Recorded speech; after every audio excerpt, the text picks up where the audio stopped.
Times Network ద్వారా గుర్తించబడ్డ India's number 1 varicose veins hospital Avis ని సంప్రదించండి. Hi viewers, India's largest digital media network Suman టీవీకి స్వాగతం. ప్రస్తుతం మనతో ఉన్నారు motivational speaker and language trainer Vijaya Bangaru. అమ్మ నమస్తే. అమ్మ నమస్తే అండి. అమ్మ, ఇప్పుడున్న జనరేషన్లో, ఇప్పుడున్న దరిద్రపు వరస్ట్ సమాజంలో ఒక ఆడపిల్లను ఆడబొమ్మగా చూసి, అంటే పిల్లలకి మనము బొమ్మను ఆడుకొనిస్తే పిల్లలు ఎలా ఇరగొడతారు, పార్ట్స్ చేస్తారు. ఒక కారు కానీ, జీపు కానీ, ఒక టాయ్ ఏదైనా సరే. అట్లా ఈ మత్తు డ్రగ్స్, మత్తు మద్యంలో ఒళ్ళు తెలియకుండా ధనంతో అన్యాయాలు ఆపడానికి అన్యం పుణ్యం ఎరుగని ఒక అమాయకురాల్ని బొమ్మను కథ చేసినట్టు చేసినారమ్మా. నిజంగా వీళ్ళకి మాత్రం ఎటువంటి శిక్ష పడాలంటే అందరూ కోరుకునేలాగా శిక్ష పడాలి, కానీ చాలా సింపుల్ శిక్షలు మాత్రం పడకూడదని కోరుకుంటాము. అయితే ఇందులో ప్రధాన నిందితుడు సంజయ్ రాయ్ మనం ఆల్రెడీ సీసీ ఫుటేజ్లో చూసాం కాబట్టి, సంజయ్ రాయ్ని సిబిఐ ఎలా ఇన్వెస్టిగేషన్ చేస్తుంది. ఇక అదేవిధంగా ఈ సంజయ్ రాయ్తో పాటు ఇంకా ఎంతమందిని చేయాల్సి ఉంటుంది, ఫైనల్ గా ఎప్పుడు జనాలందరూ ఎదురు చూస్తున్న తీర్పు వస్తుంది. ఎప్పుడు వస్తుంది? Yes, correct. అందరం ఎదురు చూస్తున్నామండి దానికోసం. ఒక పండగ కోసం ఎదురు చూస్తున్నాం. నిజంగా అట్లాగే నిజంగా మనందరం సంతోషపడే జడ్జిమెంట్ ఎప్పుడు వస్తుంది అందరూ చూస్తున్నాం. మీరు అడిగిన దాని ప్రకారం అతన్ని ఒక 14 days రిమాండ్కి పంపించారు సంజయ్ రాయ్ని. సో అతను ఆల్రెడీ సీసీ ఫుటేజ్లో ఉన్నాడు కాబట్టి ఇది కాకపోతే అతను చెప్పడం ఏంటంటే, ఇప్పుడు బ్రేకింగ్ న్యూస్లో నన్ను ఒక పావులాగా వాడుకున్నారు, నేను ఇప్పుడు రియలైజ్ అయ్యాను అని. ఫస్ట్ మొన్న ఒక 2-3 days బ్యాక్ ఏమైందంటే, నన్ను ఉరి తీసేయండి పర్వాలేదు అని, ఏమాత్రం పశ్చాత్తాపం లేకుండా, నేను తప్పు చేశాను అనేది ఏమీ లేకుండా మాట్లాడిన అతను ఇప్పుడు లేటెస్ట్గా నన్ను ఇలా వాడుకున్నారు అని చెప్పాడు. అందుకని ఇప్పుడు ఏం చేస్తారంటే, సీసీ ఫుటేజ్లో ఈ సంజయ్ ఎవరైతే ప్రిన్సిపల్ ఉన్నారో అతనితో పాటు ఇంకా ఇతరు డాక్టర్స్ను కూడా వీళ్ళు సస్పెక్ట్ చేస్తున్నారండి. దాని తర్వాత ఇంకొకతను, అంటే ఈ అమ్మాయి చనిపోయే ముందు, ఈ సంఘటన జరగడానికంటే ముందు దాదాపు ఒక గంటన్నర ఒక అతను వచ్చి మాట్లాడుతూ వెళ్తున్నాడు అనమాట. సో అతను ఎవరు అనేది ఇంకా మనకు క్లియర్గా లేదు. అతన్ని కూడా అదేంటి లై డిటెక్టర్ మీద వీళ్ళతో టెస్ట్ చేయాలని చెప్పేసి, మొత్తం టోటల్ 5 మందికి ఈ టెస్ట్ కండక్ట్ చేయాలని చెప్పేసి సిబిఐ వాళ్ళ కోసం కోర్టును వాళ్ళు రిక్వెస్ట్ చేశారండి. ఆ రిక్వెస్ట్ చేసిన దాన్ని వాళ్ళు పర్మిషన్ ఇస్తే తప్పకుండా వీళ్ళందరికీ డైరెక్ట్.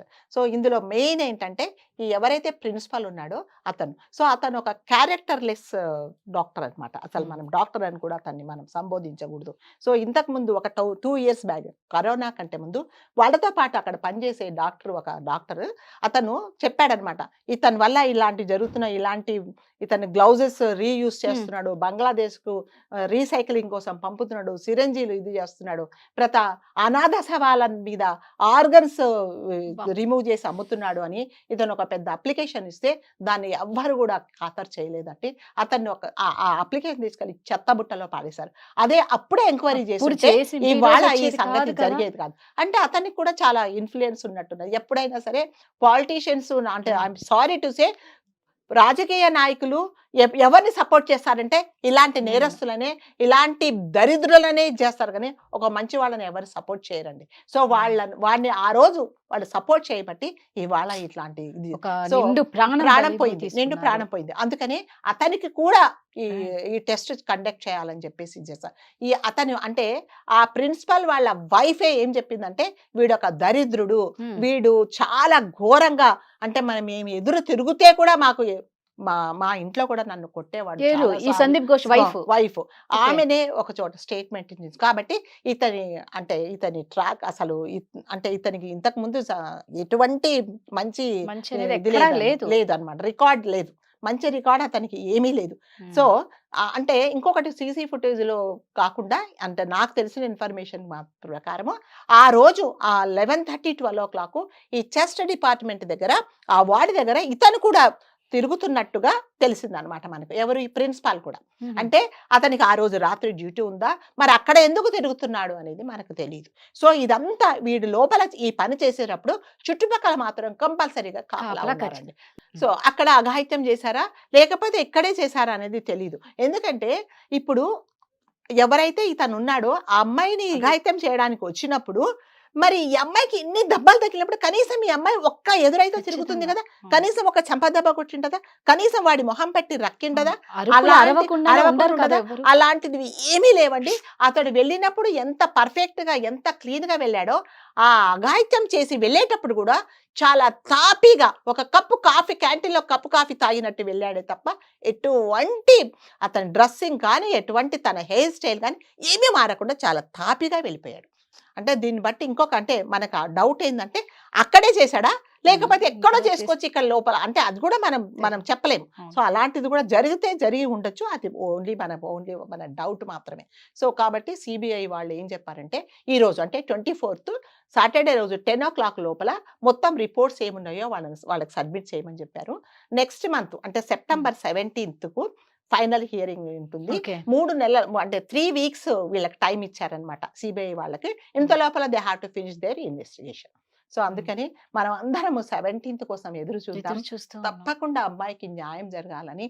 సో అంటే ఆయన ఎవరైతే జస్టిస్ ఉన్నారో తప్పకుండా ఈ అమ్మాయి వైపే న్యాయం జరగాలని, ఎటువంటి పాలిటిక్స్ ఉండే వాళ్ళకు రాజకీయ నాయకుల ఒత్తిడికి లొంగకుండా ఆయన డెసిషన్ ఆయన తీసుకొని తన ఇంట్లో వాళ్ళకి అన్యాయం జరిగినట్టు, తన ఆడపిల్లకే ఈ ఘోరం జరిగినట్టుగా అనుకొని ఇంతకు ముందు చాలా బాధగా ఉంది అని ఎలా చెప్పారో అదే మైండ్ సెట్ తో ఉండి ఈ అమ్మాయికి న్యాయం జరగాలని మనం కోరుకుందాము.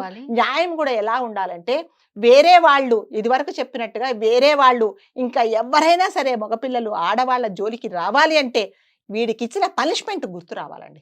అలా ఉంటేనే తప్ప, లేకపోతే మీరు అన్నట్టుగా జరుగుతూనే ఉంటాయి. అంటే ఆ కపిల్ సిబాల్ గారు ఎలా లైట్ గా తీసుకున్నారు, ఇదంతా క్వైట్ కామన్ అన్నట్టుగా రోజు ఇది జరిగిపోతూ ఉంటే కొన్ని రోజుల తర్వాత ఇంకా జరుగుతున్నాయి, దీనికి మనం ఏం చేయలేమో, వీఆర్ ఇన్ హెల్ప్లెస్ కండిషన్ అని మనము చేతులు కాళ్ళు ముడుచుకొని చేయాల్సిన పరిస్థితులు వస్తుంది. లేకపోతే ఆడపిల్లలను కనకుండా ఉండడం అన్నా జరగాలి. అంతకంటే అమ్మాయికి డైరీ రాసుకునే అలవాటు కూడా ఉంది అంటే ఆ డైరీ కూడా ఒక లాస్ట్ పేజ్ కనిపించకపోవడం, ఇంకా ఇదంతా మిస్టరీ. అంటే ఇవన్నీ కావాలనే అన్ని అదేనండి. ఇవన్నీ ఈ 3 గంటల టైము తల్లిదండ్రులను అలవ్ చేయకుండా ఉండే టైం, ఈ 3 గంటలలో వీళ్ళు ఈ సాక్ష్యాధారాలన్నిటినీ ఏమి లేకుండా చేయడానికి they have taken 3 hours time. అంతే, అంతకంటే ఏం లేదు.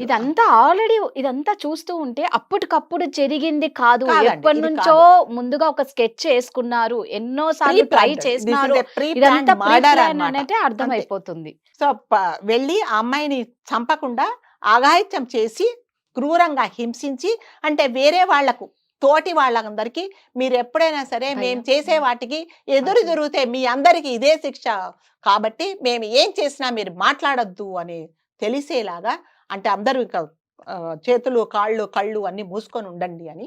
కాదమ్మా, ఇక్కడ ఒక చిన్న డౌట్ ఏంటి అంటే, ఒక సందేహం. ఆల్రెడీ వీళ్ళ హాస్పిటల్ అదంతా ఒక మాఫియా అనేది మనకు అందరికీ అర్థమైపోతుంది, లోపల అంతా ఒక దందా నడుస్తుంది, ఒక మాఫియా అంతా అనేసి. అయితే ఆల్రెడీ అన్ని తెలిసినప్పుడు అట్లీస్ట్ అక్కడున్న డాక్టర్స్, ఆల్రెడీ బాధపడిన వాళ్ళు, ఫ్రెండ్స్ ఎవరికి తెలుసో వాళ్ళు ఎందుకు బయటికి రాలేకపోయారు అనేది అర్థం. అదేనండి. సో వాళ్ళకి సోషల్ రెస్పాన్సిబిలిటీ ఏమి లేదు. ఇప్పుడు ఏంటంటే ఇండివిజువల్ గా ఎప్పుడైనా సరే అండి, ఏదైనా ఒక తప్పు జరిగినప్పుడు మీరు సమిష్టిగా ఒక టీం లాగా మీరు పోరాడితే మీకు ఉంటుంది, ధైర్యం ఉంటుంది. కానీ ఇండివిజువల్ గా ఈమె చేసినందుకు ఇవాళ ఈ అమ్మాయికి గతి పట్టింది. సో నిజంగా అక్కడ తెలియదని కాదు, అక్కడ అమ్మాయి పిల్లల పేరెంట్స్ కూడా, అక్కడ పనిచేసే వాళ్ళకి అందరికీ తెలుసండి. కానీ ఎవరికి వాళ్ళు నాకెందుకు, నాకు అవసరం లేదు, నా పని నేను చేసుకొని వెళ్ళిపోతాను, అమ్మాయిలు చదువుకుంటే అమ్మాయిలు నా డిగ్రీ నేను తీసుకుంటాను, నేను డాక్టర్ సర్టిఫికేట్ తీసుకుంటా బయటకు వెళ్ళిపోతాను.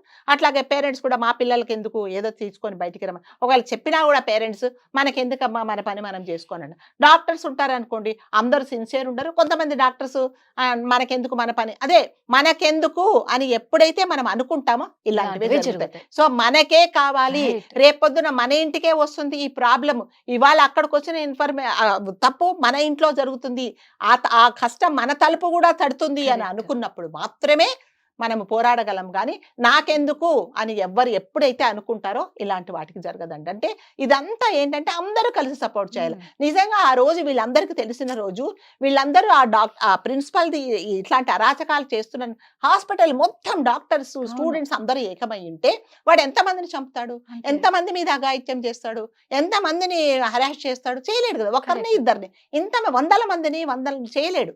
సో అది వీళ్ళు చేయకపోగా ఈ ఒక్క అమ్మాయి పాపం ఎదురు తిరిగినందుకు ఈ అమ్మాయికి ఇవాళ ఈ శిక్ష.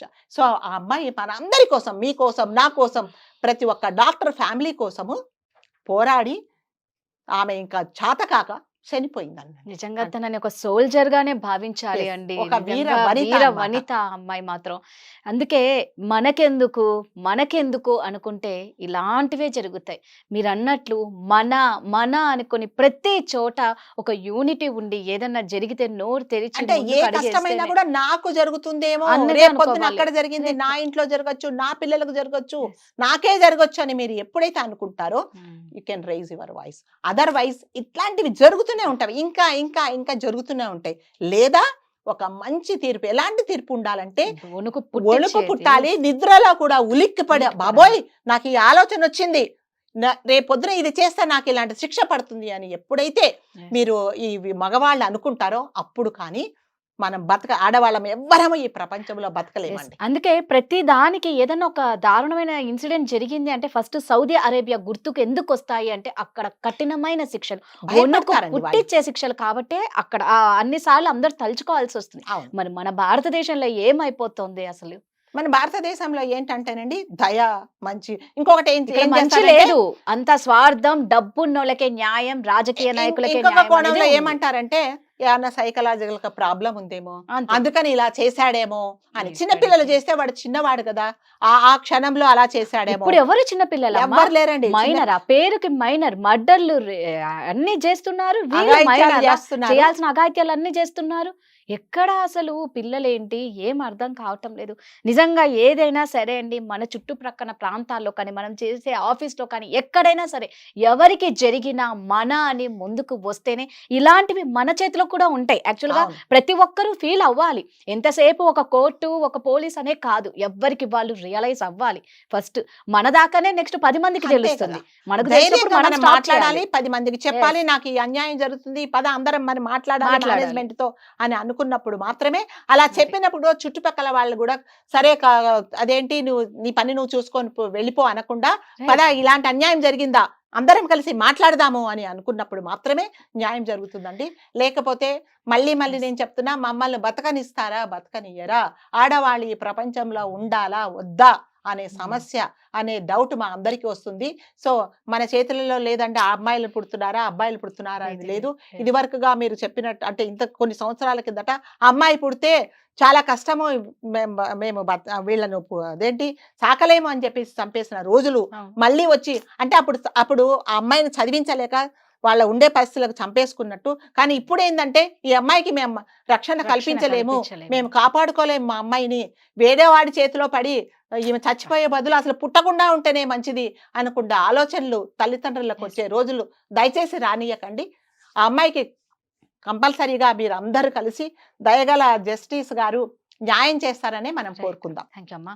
సో నిజంగా అండి, ఆ తల్లి బాధన, ఆవేదన ఏ తల్లికి రాకూడదండి. వాళ్ళు ఎన్నో లక్షలు ఖర్చు పెట్టి ఎంతో కష్టపడి చదువుకొని ఆ అమ్మాయి ఒక కొత్త జీవితాన్ని, ఒక మంచి డాక్టర్గా, ఒక మంచి భార్యగా తొందరలో తన జీవితాన్ని ప్రారంభించుకోవాలనుకున్న టైంలో ఎవరి చేతిలోనో హతం అవ్వడం ఆ తల్లికి, తండ్రికి తీరని లోటు అని చెప్పుకోవాలి. దయచేసి ఆ బిడ్డకు న్యాయం చేయగాలి, ఆ బాధిత కుటుంబానికి న్యాయము, ఆ బిడ్డకు ఆత్మశాంతి చేకూరాలని మనస్ఫూర్తిగా కోరుకుంటున్నాం.